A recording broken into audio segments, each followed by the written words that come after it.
I made this bake today in Andy's kitchen. It is amazing.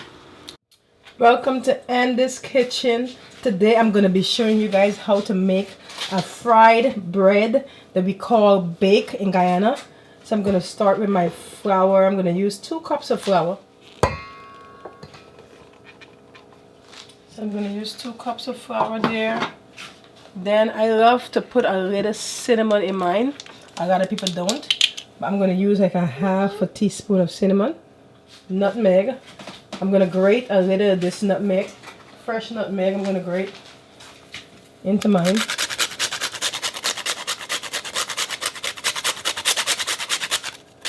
This is my secret. Right? Just want to get some in there. 4 cups of flour total. Quarter of a cup of sugar. For me, that's a pinch. Just a little bit of salt. Some yeast. 1 more spoon of baking powder also in there. Here's the part where I'm going to add my butter. You can use any brand, any style of butter you want. But this is what I'm going to use. But I melted 3 ounces. So you want to incorporate that melted butter with the dry ingredients before you even start adding your water. Make sure everything is nice and mixed in, right? Then you're going to add your water. At this point, I wasn't really sure how much of this water I was going to use. But I had 2 cups. And I slowly started to mix it. That's a key factor. Once you're not sure, you just mix it slowly until everything is incorporated. You're not looking for a sappy or too wet of a batter. You're just looking for this to turn into a ball, right? So you don't want it too dry or too moist. I ended up using 1 3/4 cup of water, and that was perfect for me. So once I continued to knead that, and I just kneaded it until I got to the consistency that I was looking for, and also I formed a perfect ball. So this is how you do it. In the meantime, tell me where you guys are watching me from. Please remember to share, comment, subscribe, favorite this video, do everything. I'm on TikTok, I'm on YouTube, Facebook, Instagram. I'm on all the socials, right? So once you mix it like this and you form your ball, you're going to cover it. You could use a foil, plastic wrap, a cloth, whatever. Just cover it, put it in a nice warm place, and leave it to rise. I ended up leaving mine for about an hour and a half, right? And I went about and did some other stuff and I came back. This is what it looks like. There's many different ways that people make bake, but this is one way that I make it.